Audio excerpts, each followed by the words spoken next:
Hello everyone, welcome back to the third video in the MCP Server series. Today we will explore MCP Server, but very specifically dynamic resources. So we'll keep the introduction short today. We have already had some understanding of what MCP servers are in the previous two videos. So let's jump directly into dynamic resources. So last time we explored static resources, and so the main difference between static resources and dynamic resources is the fact that in dynamic resources we can pass in a parameter which can then be used by the resource function. In static resources we cannot do that.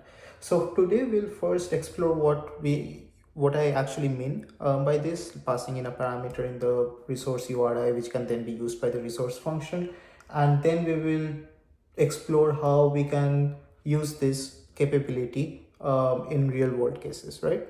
And so the specific case that we'll explore is using this capability to read files using filepath. So let's get started. So last time we had a static resource created, so we'll start adding the dynamic resource now. So very quickly, let's create the new resource. So again, like we can just refer to our previous work just to speed things up, and then let's create the new file, give it a name. So it's resource to dynamic users, right? And paste it.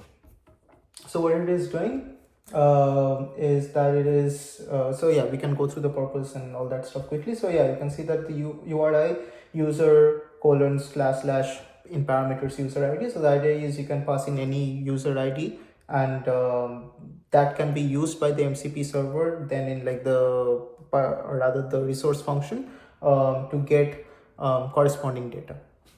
So again, just for, or rather we actually also have to copy in the mock data. So if we go through the function, you'll see that we have a function which takes in a user ID, and then it gets mock users. So mock users is nothing but like an array we have in a separate file which we'll create in a bit, which contains user data based of user ID, right? And then it goes to the mock users array and sees if there is if the user ID we have passed in the function exists in the array entries. If it exists, it gets back the corresponding details. If not, it throws back an error, or rather over here, error true, user not found, right? So let's test it out. But before we test it out, we have to add this information in some of our previous things, right? So in resource one, we have to add this. So we need to have two resources now. So let's increase the resource count.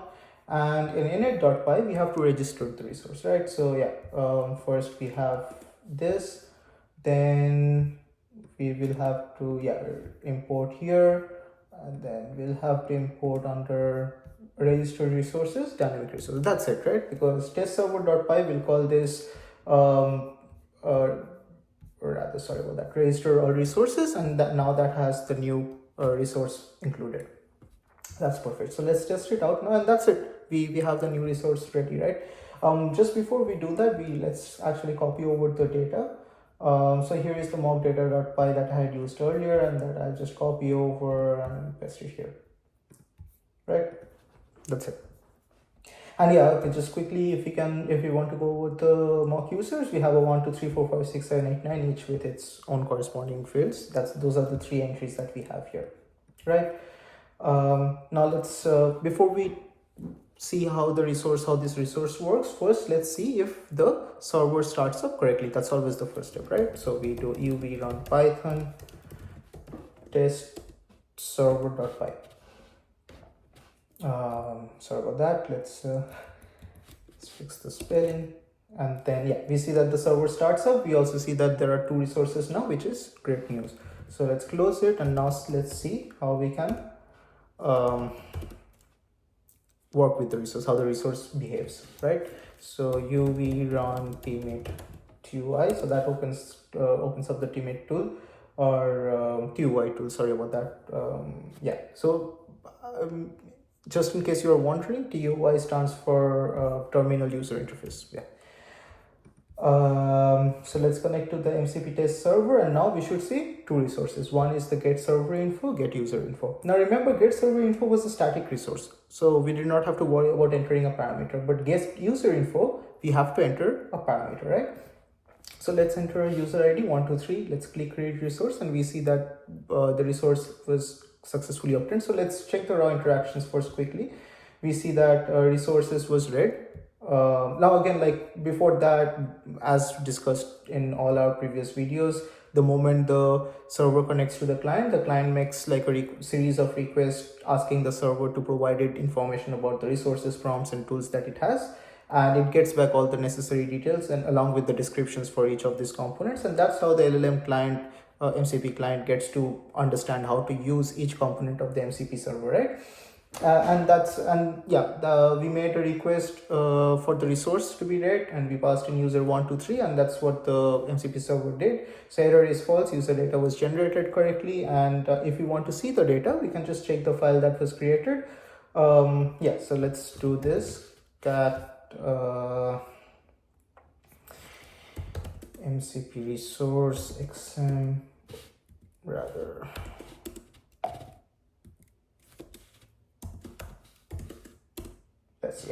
So 123, if we check the file itself over here, we can see that it represents Alice Johnson, and that's the entry we get here, which is expected. Now just for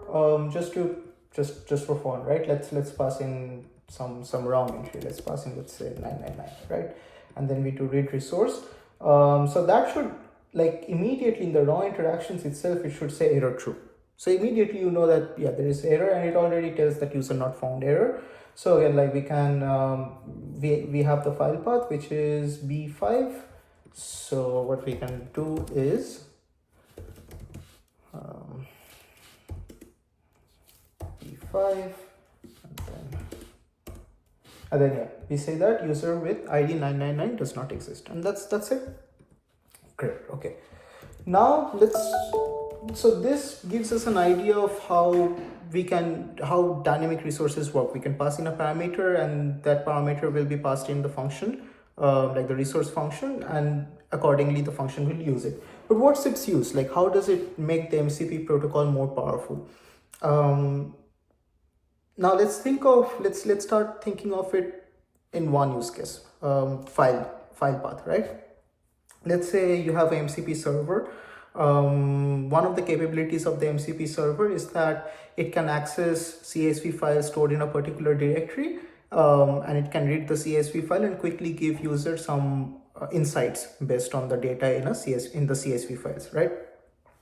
Now, if we did not have this parameterized feature, dynamic resources, what we would have to do is, like, we would have to create individual resources for each and every one of the CSV files, right? But now that we have dynamic resources, what we can do is, like, we can tell this can take in any file path. So that would be the variable that we are passing in. And then we can use that variable accordingly in the Python module to get as a file path and get the corresponding details from the file, right? And that's what we are going to do. So let's start off. Let's, for the meantime, close this, and then let's start working on our third resource. By the way, that was one idea. So that's how it helps, right? Like you do not have to create multiple resources for each CSV. You can just have one resource, and all the CSV files would be accessible using that resource. The other thing is, this way you also don't have to worry about when you have to add new CSV files, right? You don't have to worry about having a particular naming convention, nothing. You can basically have a directory which, like, just to make it secure, you can have it designed such that the MCP server can only access that directory. And every time you add a CSV file or Excel file or whatever file that is supported by the MCP server, it can go in and read it using one single resource. It doesn't have to be multiple resources, and you don't have to create new resources every time a new file is added. So that's the idea. So let's play it out in action. Let's copy over the third resource. We'll just keep it easy. Let's just copy paste it. But what we'll do after copy pasting is go through it quickly. So what we'll do is paste. All right. So what this is saying, So this is saying that, so this again, like in the description itself, it has some examples. It's saying that, yeah, if this is the file path, like this is the parameter source slash main.py doc slash API slash resources. So if you look at the URI, this file path is the parameter, right? And you can pass in any file path, and that will be, so let's go through the function actually. Let's go through the actual resource function. So first we see that it checks there is no attack. It checks against a particular security violation, and then we see if the file path exists, and then we see if the file is actually valid, like if it is actually a file, if the file path is actually a file. Then we get some stats from the file which tells us about the file size, and then we check if it is too large to be processed or if it is okay. And if all these checks pass, then we read the contents of the file and pass back the information about the file. And otherwise we have some exception blocks, and accordingly we pass back error messages, right? So we have this, and now let's, just like before, let's update some of our information. So this is here, let's add this. So this is updated, and now we have the init.py. So again, we have to, the resource one is maybe could be ignored. Like it's good to have it because like you want to have all those details, but it's not necessary for the server to run. But this is necessary. You have to register the resource. If you forget this, like that's not good. And then let's just add it just to keep things clean. So now we have the third resource ready. So as always, first we'll check out if the server starts up correctly. So uv run python test server.py, right? And we see that our third file system resource is there. Amazing. So now let's see the resource in action. So let's close it, and we start off our TUI tool. So uv run pmit TUI, and that starts off our tool. Let's connect to our MCP test server, connect. And now we see our third resource, which is read file content. So we'll just quickly, just for simplicity, just pass in the file path for mockdata.py. We already have an understanding. It's nothing, basically 3 comment lines and then the array, right? So it would be easy to understand. So let's just pass in. So resources slash, or rather resources slash mockdata.py, and then read resource. And we see that the resource was ready. Let's check the output.